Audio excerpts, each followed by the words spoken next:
Welcome to Wintergreen. We'll share with you what you need to know to safely enjoy dog sledding with our Dog Sledding 101 primer.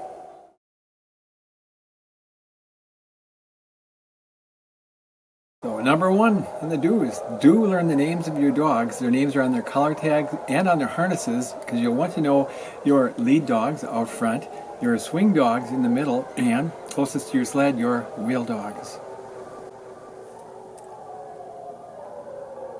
Number two, do stand firmly on your brake when stopped, or your team may take off without you. Number three, do use the correct commands. Whoa, whoa for stop. Ready, hike for go. G for right, and haw for left.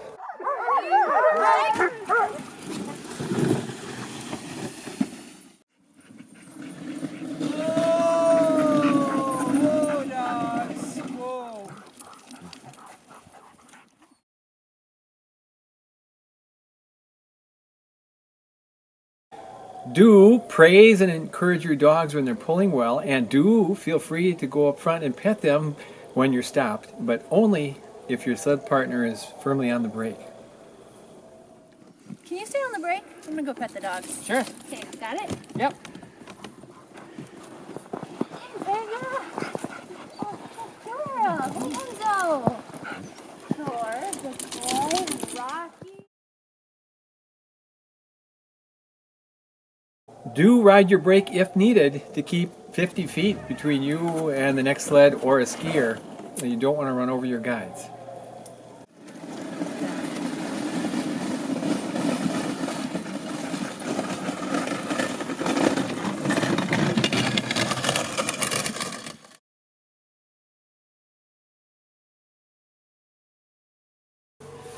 Do help push your sleds up hills, over obstacles, or around corners. Your dogs will appreciate the extra hand.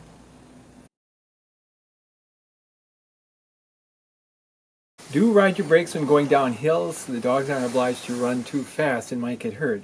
And do brake for dogs who haven't yet mastered the art of pooping on the run. Easy, dogs.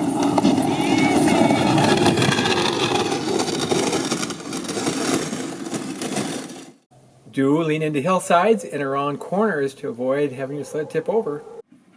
Ha, dogs, ha! Good dogs. Good dogs.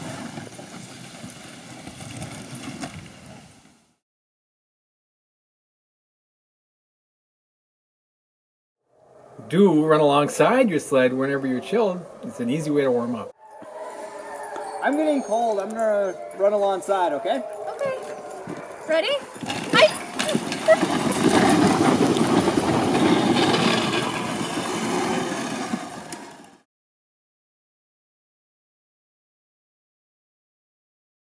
Do alert your guides if a rope or a harness breaks or if a dog shows signs of illness or injury, and they'll come and check and see if it needs care. Hey, Amy, I think Enzo might be tangled. Oh, let's see here. Oh, hey, buddy. Oh, thanks, yeah. Leg. There.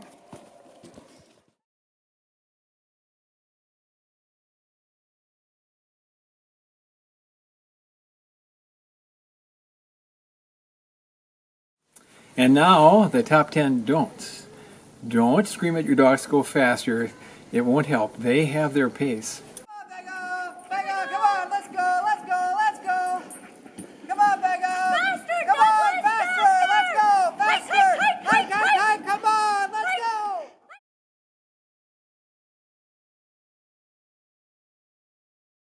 Don't let go of your handlebar whenever you're standing the sled, whether you're moving or stopped. If the dogs take off, you might get yanked off.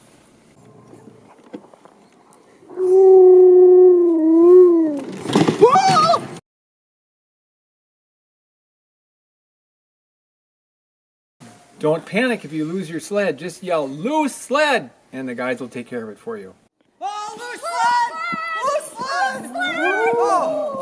Oh, thank you, Amy. You caught it! Oh. Here, let me take that from you. Here we go. Thank you. Whew.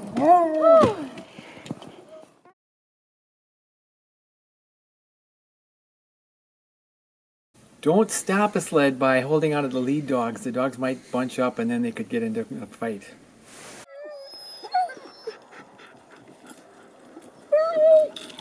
Whoa, dog. Whoa. I can't stop on my own. Oh, thanks.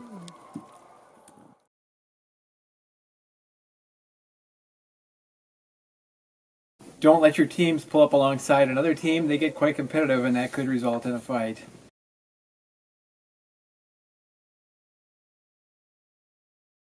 Don't ever try to stop a dog fight. You might get accidentally bitten.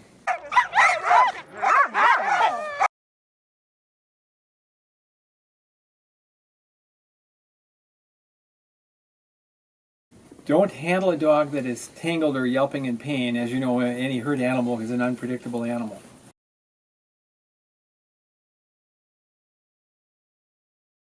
Don't let the dogs chew on the harnesses or ropes. It could make them sick.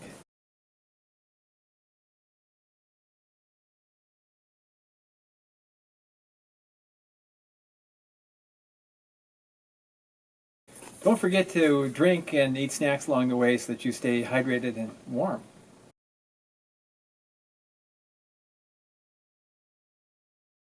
And finally, don't forget to praise your dogs and your guides for a job well done. Good girl, Vega. Good girl. Good girl, Vega. Nice work, Enzo. Oh yeah, good job.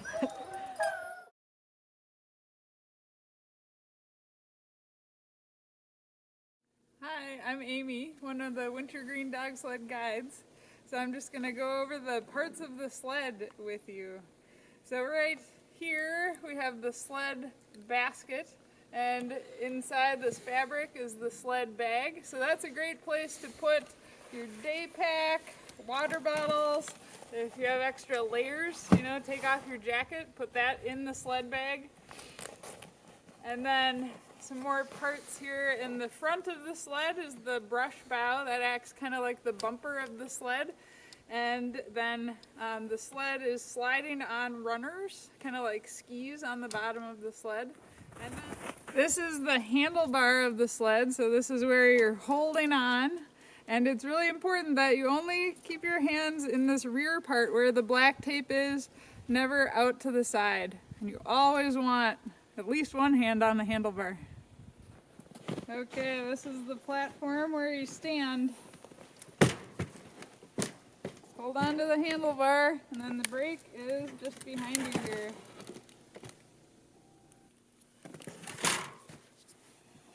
This is called the trailing line.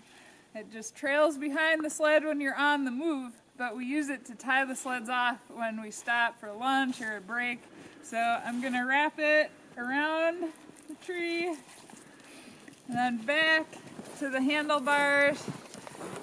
And I will tie a special knot so that the dogs can pull and pull and pull and will still be able to undo the knot.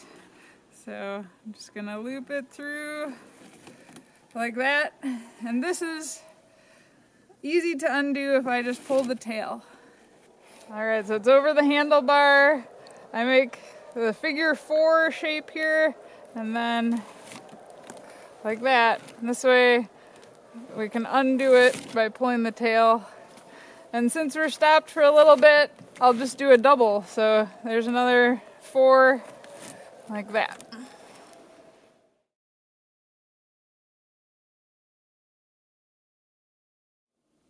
Hi, I'm Dave. I'm one of the guides here at Wintergreen, and I'm going to go over the clothing that you should wear to help stay comfortable and warm while you're dog sledding. So the first thing to keep in mind is you don't want to wear these. Jeans, t-shirts, flannel, sweatpants, anything made of cotton. We say cotton is rotten. If cotton gets wet, it will cause you to get cold. And when you're dressing to be out dog sledding, we want you to use the 3 W's. And those stand for wicking, warmth, and wind. So the layer that you're going to wear closest to your body is the wicking layer. And its job is to move any sweat or moisture away from your body. So this is just like a thin, long underwear top long underwear bottom. This is your wicking layer. Some people also wear a thin liner glove or liner sock. This would also be wicking, and that should be either wool or a synthetic material. The next layer is the warmth layer, and this is what traps your body heat to help you stay warm. So a warmth layer could be like a wool sweater or a wool top. It could be a fleece jacket like this. It could be a big heavy fleece anorak like this wintergreen anorak, and you're gonna put these on and off in layers. If you're cold, add another warmth layer. If you're a little warm, take a warmth layer off. And on the bottom, the warmth layer is generally going to be a pair of fleece pants like this. And then the last layer is the wind layer. And the wind layer's job is to sort of trap the heat in. And so that's going to be your shell pants like this, like these wintergreen shell pants. And an anorak or jacket like this. This is a wintergreen anorak. It's really important that your wind layer has a hood.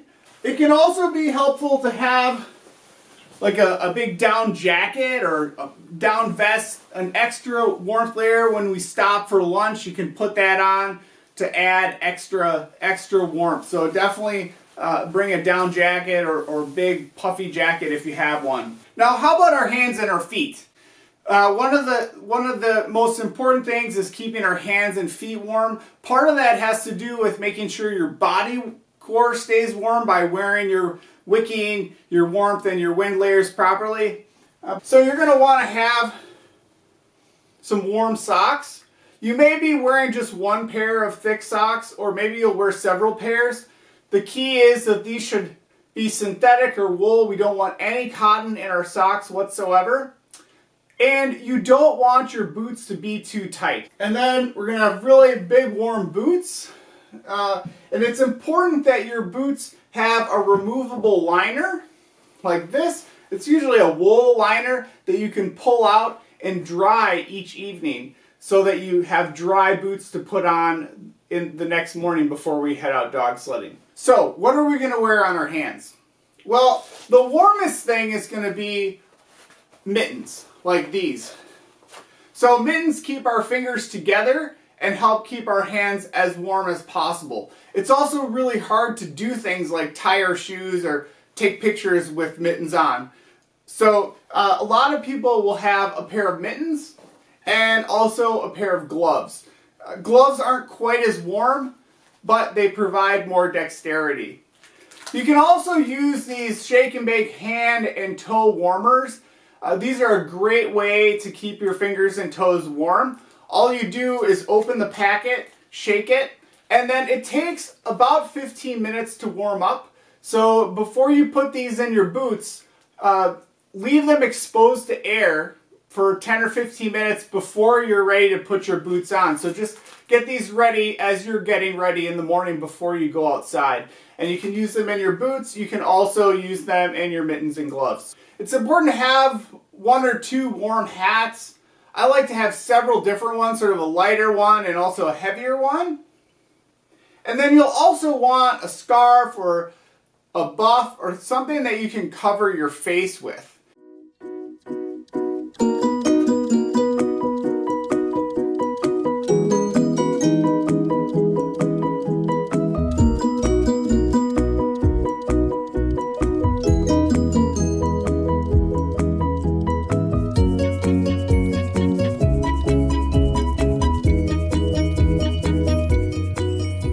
When you're out dog sledding, you actually want to stay comfortably cool. So that means you don't want to get so warm that you start sweating in all of your layers. So it's important to take off some of those layers of the onion in order to cool down if you start, working a lot on an uphill, or you're moving around a lot, or just the weather changes and it gets warm.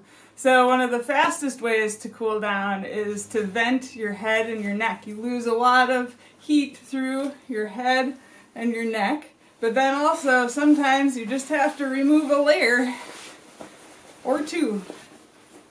So don't be afraid to change up your layers throughout the day. And if you start cooling down a little too much, put a layer back on. One final tip for you. When you put your boots on, you don't want your pants tucked into the boot because you could get snow down in there and it'll make your feet cold and wet. So I am going to take my pants and tuck them over the top of my boot. Good to go. Can't wait to see you out on the trails.